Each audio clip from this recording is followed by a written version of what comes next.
I request Dr. Neha for the theme of the seminar.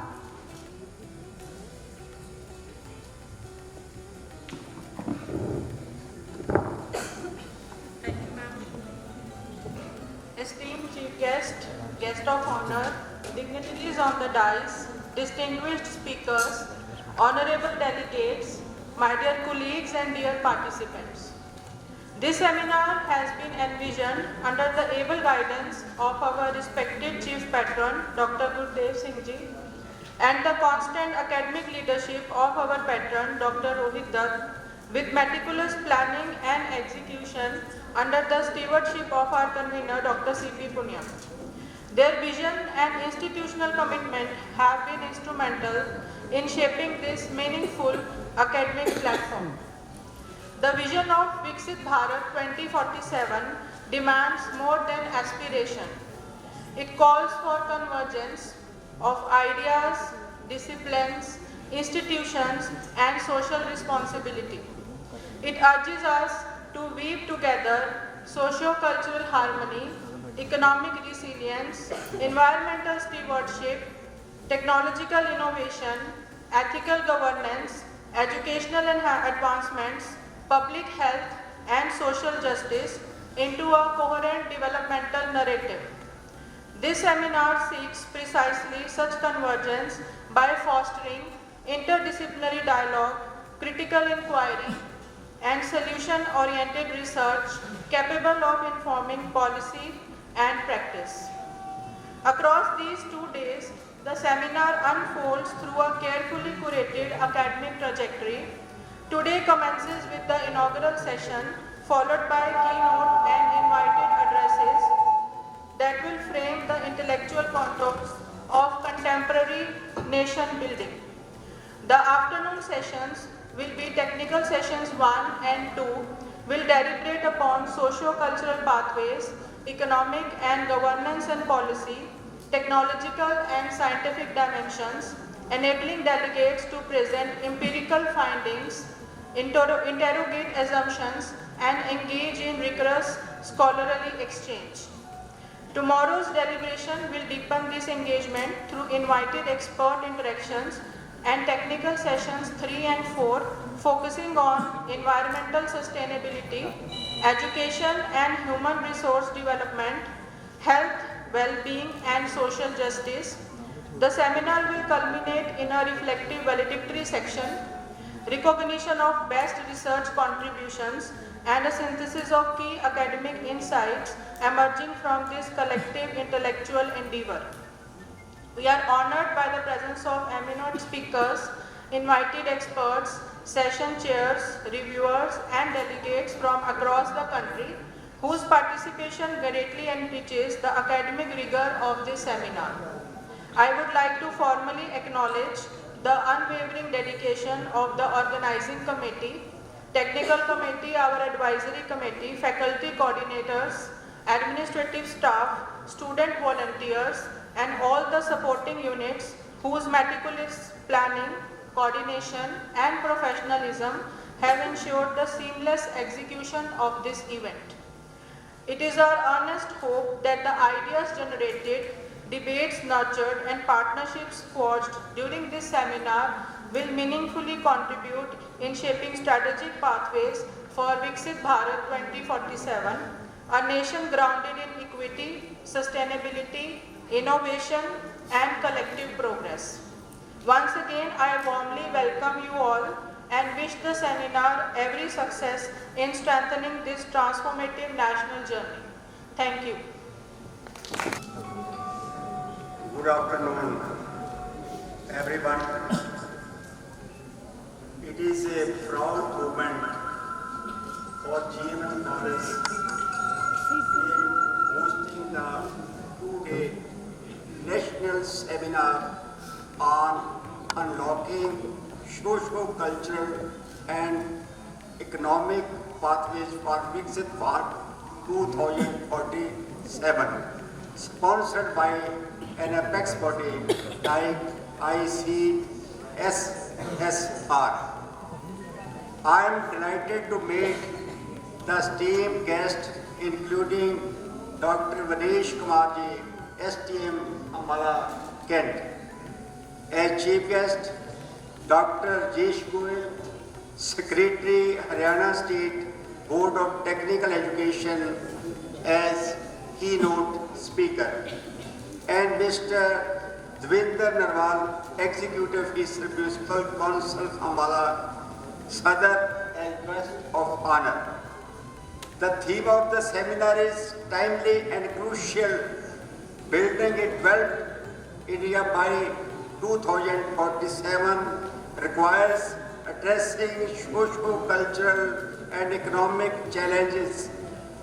There is dire need to explore pathways to inclusively, sustainability and equitable growth. I congratulate Principal Dr. Rohit Dutt, organizing team, staff member for arranging this seminar so professionally. I urge all of you to engage in insightful discussion and shape the future of Icssr Bharat. I am sure that all the deliberation made in this seminar will be very useful and beneficial for our students.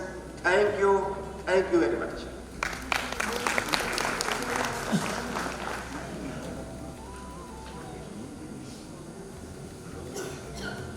Thank you, sir. An event like this cannot be successful without an enthusiastic principal and management behind it. Now, I request our worthy principal, Dr. Rohit Dutt ji, for his words of wisdom. On the theme Unlocking Socio-Culture and Economic Pathways for Viksit Bharat 2047. When I met Dr. Vinesh ji, he has rightly pointed out that the topic should be culture and socio-economic. So, sir, we respect your commitment, and in the abstract we shall correcting it in the similar way. So, we are honored this morning by the august presence of Dr. Vinesh ji, SDM Ambala Kent, who has kindly consented to be the chief guest despite his busy and tight schedule as always. And I think the presence of a young administrator like you is an obvious motivation for the budding graduates, sir. We welcome you here, sir. We also extend our sincere gratitude to Dr. Hitesh Kumarji, Deputy Secretary and Controller of Admin and Finance, Haryana State Board of Technical Education, Panchkula, for graciously accepting our invitation as the esteemed guest, and we are privileged to have you with us, sir. Thank you, sir. I would like to extend a warm welcome to Mr. Dvinder Narwal ji, again young administrator of Ambala, who is Executive Officer, Municipal Council, Ambala Sadar. We appreciate your time and again from your busy schedule for the development of the college, sir. Thank you, sir. My sincere thanks to Professor Rajesh Chandra, Chairperson in Department cum Center of Women Studies and Development, Punjab University, Chandigarh, for accepting this request to be the keynote speaker of this inaugural session. We extend a warm welcome to our respected members of respected managing committee, Dr. Gurdev Singh ji, President GMN Governing Body, Shri Alok Gupta ji, the Financial Secretary of GMN College Governing Body. Sir, your consistent support and blessings reflects your dedication towards the growth of GMN College, and we are grateful for it, sir. We are thankful to the leadership of Icssr and Kurukshetra University Kurukshetra for their kind association for the national seminar. And I wish to congratulate the entire organizing team for selecting this important theme of Viksit Bharat 2047, I think, which is particularly relevant in today's context.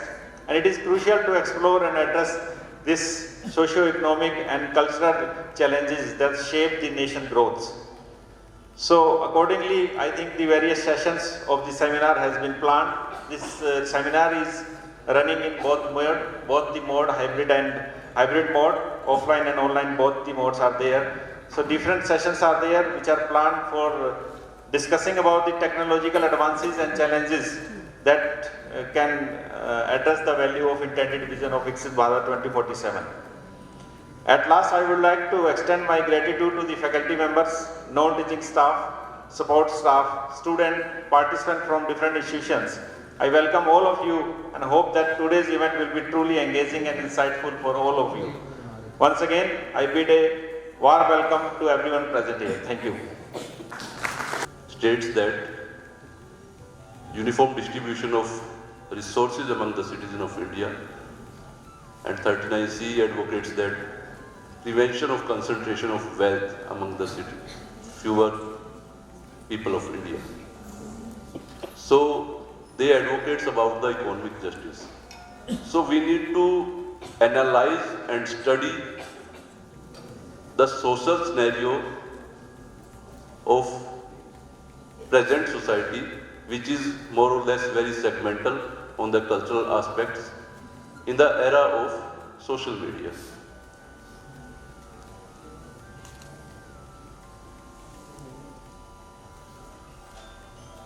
So the topic itself is a huge topic. So I expect the stakeholder, especially the students, to analyze what are the social and economic and cultural aspects of our country. संविधान में 42nd constitutional amendment जो हुआ था, जिसके बाद fundamental duties हमारी responsibility के तौर पे इनकॉर्पोरेट हुई थी, जो एक रास्ता था जिस रास्ते पे हमें नेशन को लेके जाना है, उनको हमें उस इकोनॉमिक एंगल पे जाना है। तो क्या सिर्फ इकोनॉमिक ही अचीव करना है? कुछ और चीजें हैं, कुछ सोशल फैक्टर्स हैं इसके पीछे, कुछ कल्चरल फैक्टर हैं। वो कैसे अचीव करेंगे और उनको अचीव करते हुए हमारे पास क्या चैलेंजेस आएंगे, किस किस को साथ लेके चलना है, कैसे लेके चलना है। क्या हमारी डिस्पैरिटी अगर हो गई, मान लीजिए 25% लोग तो बहुत अमीर हैं और 75% बहुत गरीब हैं, तब भी एवरेज तो सेम आएगी ना। तो क्या हमें वो वाला अचीव करना है, या हम चाहते हैं कि 80% लोग एक ही तरह हो, 20% लोग हाईली रिच हो? तो क्या अचीव करना है हमें? और अचीव कर भी लिया तो क्या हमारी क्वालिटी ऑफ लाइफ सही है? क्या हम लोग कल्चरली बैलेंस्ड हैं? आज अमेरिका में भी, आज जितने भी डेवलप कंट्रीज है वहां भी आप देखिए, कास्ट कम्युनिटी के बेस पे, रेसिज्म के बेस पे बहुत सारे इश्यूज आते हैं। तो आप कंसीडर करेंगे क्वालिटी ऑफ लाइफ अच्छी है? क्या कल्चरली हम लोग बैलेंस लोग हैं? क्या हम लोग एक सभ्य सोसाइटी, सिविलाइज सोसाइटी कहने के लायक हैं? अगर वो हैं तभी हमें उस दिशा में आगे बढ़ना है। तो कैसे अचीव करना है? 3 बड़े अच्छे टर्म मोदी जी ने पॉइंट किए। The first word was reform. जो रिफॉर्म्स पिछले 15 साल में या उससे भी चलते आए, चलते चले जा रहे हैं। रिफॉर्म्स क्या हैं? ये रिफॉर्म्स इकोनॉमिक रिफॉर्म्स है। इकोनॉमिक रिफॉर्म्स मतलब आपको इंडस्ट्रियलाइजेशन के ऊपर में काम करना है, आपको स्किलिंग के ऊपर में काम करना है और अपनी कैपेबिलिटीज, अपनी कॉम्पिटेंसी को बढ़ाना है, जिससे आप ज्यादा से ज्यादा अर्निंग कर पाए। क्योंकि फाइनेंशियल मैटर्स बहुत बड़ी होती है, बातें वही कर पाता है जिसका पेट भरा हो। छोटे छोटे टेक्निकलिटी में बात ना जाके बड़ी लेमन सी लैंग्वेज में बात करें तो बहुत छोटी छोटी चीजें हैं जो हमें विकसित देश की ओर ले जाएंगे। सर ने बात करी article 39 directive of state policy, fundamental rights.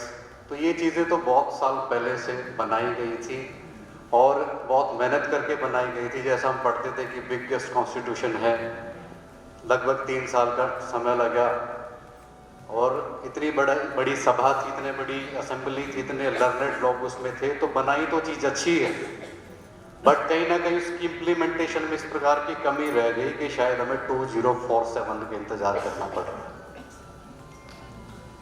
छोटी छोटी चीज़ें हैं, बेसिक इनकम कितनी है, एनवायरमेंटल इंफ्रास्ट्रक्चर क्या है, कितना इंडस्ट्रियलाइजेशन है, हम कितना अपने आप को उन टारगेट्स पे, चाहे इंडस्ट्री के मामले हो, चाहे हमारे रेवेन्यू ग्रोथ हो, चाहे हमारी एम्प्लॉयमेंट जनरेशन है, हम इन एस्पेक्ट्स पे कितना अपने आप को विकसित कर पाए, छोटी छोटी बातों पे निर्भर करता है। बट ये सारी तकनीकी सी बातें बिल्कुल अगर साधारण सी बात करें तो जो मुझे समझ आता है कि हम एज ए सिटीजन, भारतीय नागरिक होने के नाते कितना रिस्पॉन्सिबल और अवेयर है कि नागरिक की जिम्मेवारी, जहाँ ड्यूटीज़ भी डिफाइंड है कॉन्स्टिट्यूशन ऑफ इंडिया में, तो हम हमेशा क्यों बात करते हैं कि फंडामेंटल राइट जो पार्ट 3 में दिए गए हैं, आर्टिकल 32 में कस्टोडियन भी बनाया गया सुप्रीम कोर्ट को कि हम उनको तो इन्फोर्स कर लें, उनके लिए तो लड़ें।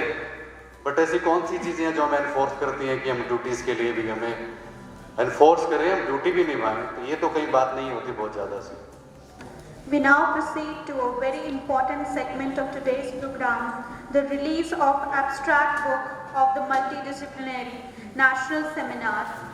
For this, I request all the dignitaries on the dais to kindly do the honors. This abstract book represents the collective academic efforts of scholars from diverse disciplines and stands as a valuable academic output of this seminar.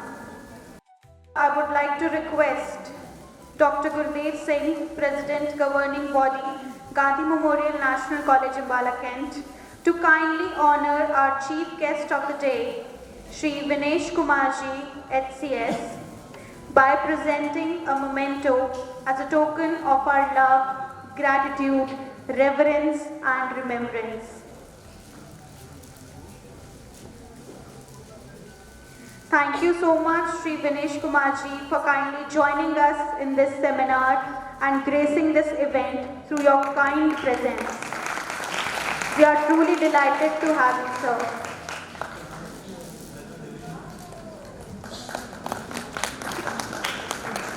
Thank you so much. Now proceeding further, I would like to request Dr. Rohit Dutt, Principal and Patron of the college, to kindly honor our guest of honor of the day, Shri Hitesh Kumarji, Deputy Secretary, Haryana State Technical Education, Panchkula.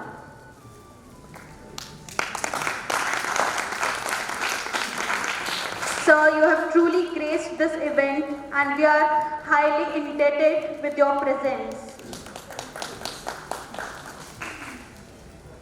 Next, I would like to request Shri Alok Gupta ji, Financial Secretary, Governing Body, Chairman College, Ambala, Kent, to kindly honor our another guest of honor of the day, Shri Devendra Narwal ji, Executive Officer, Municipal Corporation, Ambala, Sadar. Thank you so much, sir, for coming here and sharing your valuable insights. It really makes us very indebted. Thank you so much, everyone, for doing this honor. It can lead to the concept of Icssr Bharat. What we need to do is we need to have more decision-making capital and strengthen human capital. But for that, we have to build the capacities. And one issue I want to flag here is that there is huge gap in economic sphere. That is the inequality between privileged strata of the society and less and marginalized part of the society. It is increasing. And to add to the problem, there is the gap between men and women. It is also increasing. Next, please. So how do we look at women empowerment? Basically, it is a multi-dimensional process. As I said, that we have to look at the social aspect, economic, political, cultural, psychological. Even we have to take into account access to technology. But we have to take into account this caution.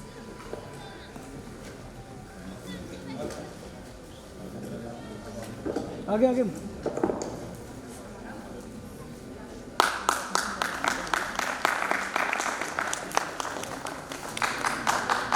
मैंने बीच में आ जाएगा बेटा।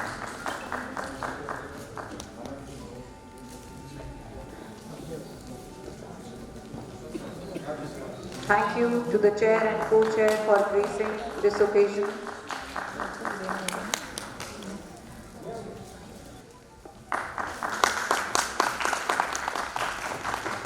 Thank you for sparing your precious time.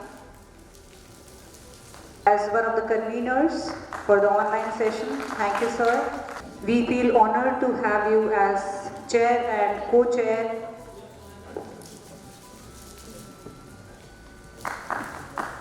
Can we please have a round of applause? Offered this morning have not only highlighted the relevance of interdisciplinary engagement, but have also reinforced the collective responsibility of academia in contributing constructively to national development, social equity, and sustainable progress. Such scholarly exchanges act as catalysts for informed dialogue, critical inquiry, and collaborative action. With the formal proceedings of the inaugural session now coming to a close, we look forward to continued engagement, enriching discussions, and productive knowledge exchange throughout the remaining sessions of this seminar. I now request everyone to kindly stand in attention and respect for the national anthem.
So with this, youth, cinema goers, and the global diaspora.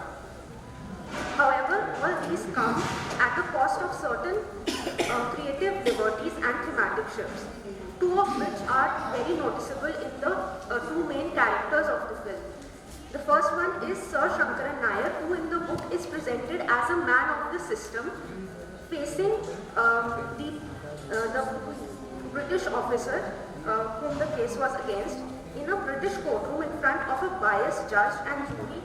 This was in the book. But in the movie, when they employ Akshay Kumar for this role, he serves as a star text. Now, star text is basically a collective baggage of public persona and the previous roles that a celebrity brings to the table. When they cast Akshay Kumar for this role, his star text is characterized by patriotism, social reform, and a common man standing up to institute. Next we have Dr. Anju Walia and Miss Sangeeta. They have written a paper together.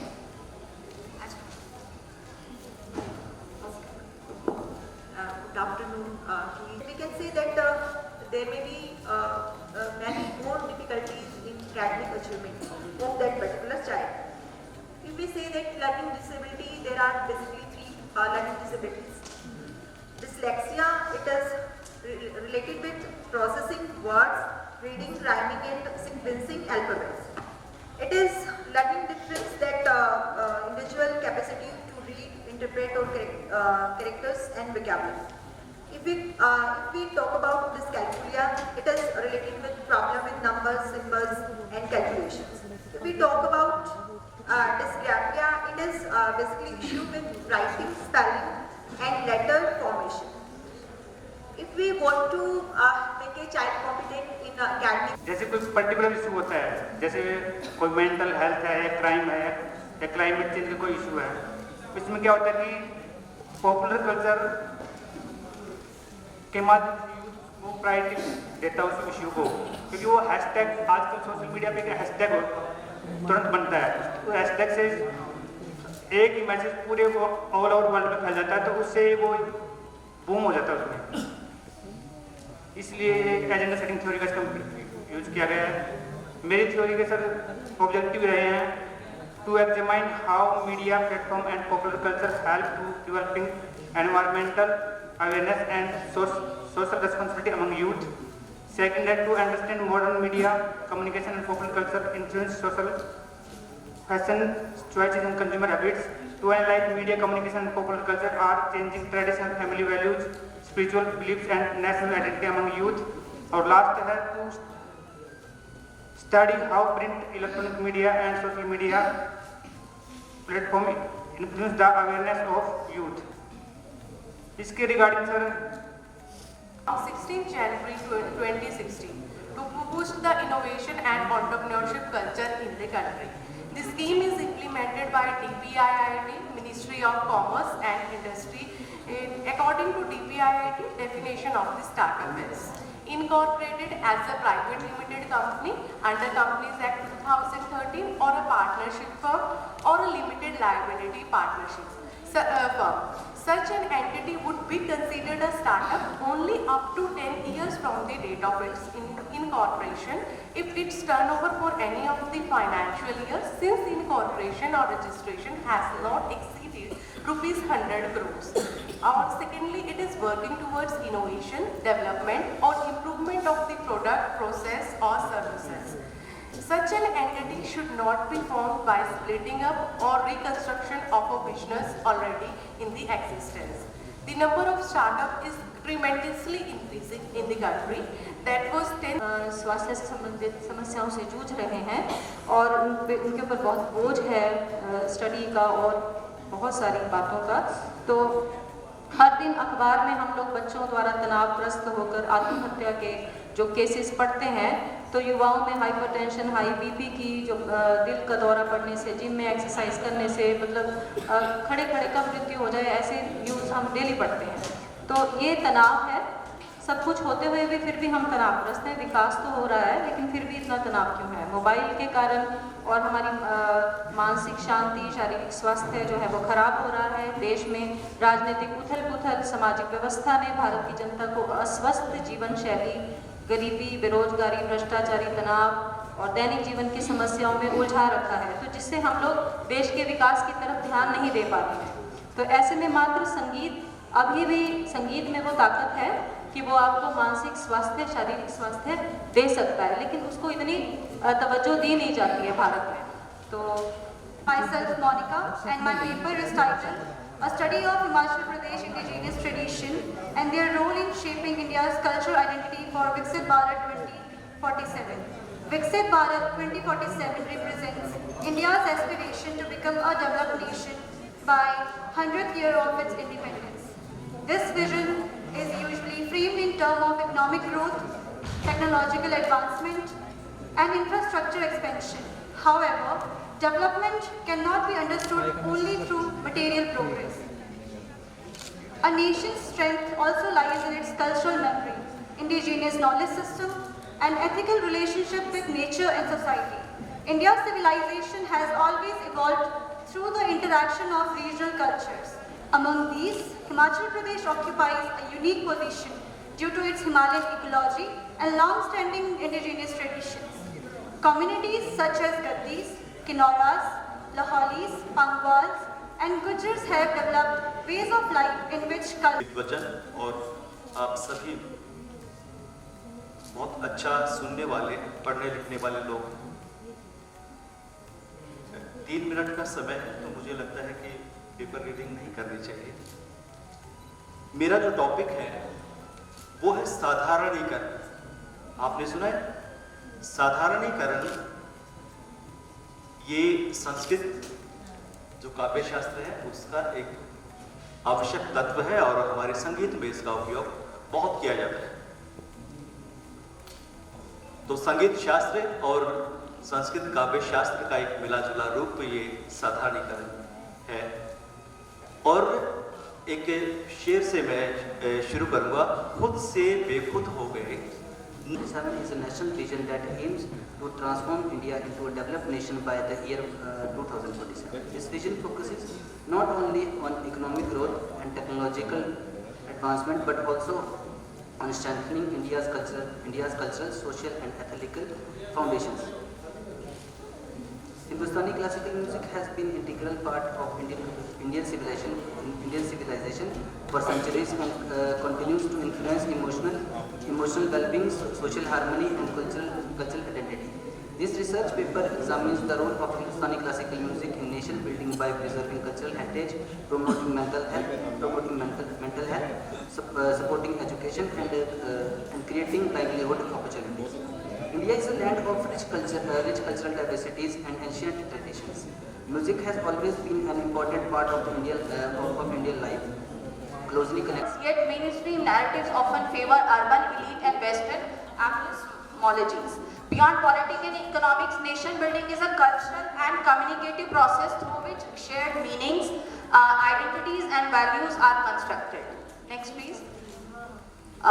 Media as a nation building institution, we have two pathways. Homogenizing myths create uniform identity but risk marginalization. Pluralistic narratives embrace diversity as national strength and democratic imperative. In India, where unity in diversity is constitutional, pluralistic nation building through media is essential for social cohesion. Actually media जो है वो nation building के लिए बहुत बड़ा role important play करता है, क्योंकि मीडिया आज के समय में हम सभी के हाथ में, और एक छोटी सी पोस्ट जो है वो हमारे देश में कोई भी बड़े दंगे करा सकती है। इसलिए बीइंग अ यंग जनरेशन ये हमारी रिस्पॉन्सिबिलिटी बनती है अगर हम अपने देश को 2047 तक विकसित Bharat cultural heritage and has historically played a significant role in shaping social values, collective identity and national consciousness. As India advances towards the vision of Viksit Bharat 2047, the sustainability of cultural heritage has emerged as a crucial dimension of inclusive and holistic nation building. This paper examines the role of music encompassing classical, folk, devotional and contemporary forms in preserving cultural continuity while responding to the socio-economic and technological transformations of a rapidly globalizing society. The study situates music within the framework of sustainable cultural heritage, emphasizing intergenerational transmission, community participation and to shape women's work opportunities. The paper argues that women labor force participation cannot be explained through economic indicator alone. Instead, it must be understood within broader socio-cultural, spatial and institutional context. In particular, the study foregrounds safety and insecurity as a critical but often overlooked factor that shape women engagement with paid employment. The rationale for this study lies in recognizing that women work decisions are not simply individual choices, they are shaped by patriarchal norms of honor and respectability. Restricted mobility and everyday experience of fear in public spaces. In rural Haryana, women continue to bear primary responsibility of unpaid domestic and care work, which further limit their availability and social legitimacy to participate in paid work. The study adopts a qualitative and analytical approach, drawing exclusively on secondary sources. However, this study argues that despite its inclusive intent, the Fit India movement remains largely gender-blind in its design. Gender neutrality in policy does not necessarily result in gender equity in practice. The rationale for this study is rooted in the understanding that women's participation in fitness is shaped by both physiological life stages and gendered social constraints. The primary objective of this study was therefore to critically examine whether the Fit India movement adequately acknowledges women's lived bodily experiences and the gender-specific barriers they encounter. The findings of the study highlight several important gaps. While the Fit India movement promotes fitness as a universal, it assumes a standardized and gender-neutral body. As a result, key aspects of women's health remain unaddressed. The policy does not include any reference to menstrual cycle within urban labor markets. This study argues that migrant women's workforce experiences are shaped by intersecting inequalities of gender, class, caste and migration status. These inequalities are rooted in the rural caste-based occupational structures from which migration originates and are reproduced within urban economies. As a result, migration does not automatically lead to economic empowerment for women. The rationale for this study lies in the recognition that economic inclusion must be understood beyond mere access to employment. For migrant women, field work often coexist with vulnerability, informality and exploitation. Migrant women, migration may provide income, but it frequently fails to ensure stable, secure and dignified livelihoods. The findings reveal that persistent caste hierarchies. In this first technical session, 14 research papers were presented, and all the research papers presented by the research scholars, teachers are very, insightful, rich of knowledge, and certainly they were worth interacting. I congratulate all the research paper presenters, and I also welcome all the delegates who are present here. So, sustainable. So the paper critically examines economic pathways necessary for achieving Viksit Bharat 2047 with a strong emphasis on Indian realities, institutional frameworks and policy initiatives. So first of all, we need to understand what is Viksit Bharat 2047. Viksit Bharat envisions high quality economic growth, social justice and inclusion, cultural confidence rooted in India's heritage, technological leadership with human. How she can make a decision making ability of a woman. How evidence is built. Basically, I have taken the evidences from data from secondary sources, that is Icssr and many government websites. So basically, Haryana SSG ecosystem includes around 60,554 SSGs are actively working in Haryana, and out of which around 6 lakhs households are covered, and there are approximately 4,130 village organizations are formed, 247 CSFs are formed, and 7,000 vulnerable sector. In India, the impact of climate change is already visible through erratic rainfall, rising temperature, shifting pest dynamics, and declining groundwater levels. And it is the most powerful concern in agriculture that the groundwater level is declining day by day. And paddy or rice is one of the crops which take maximum irrigation water during its cropping level. Next please.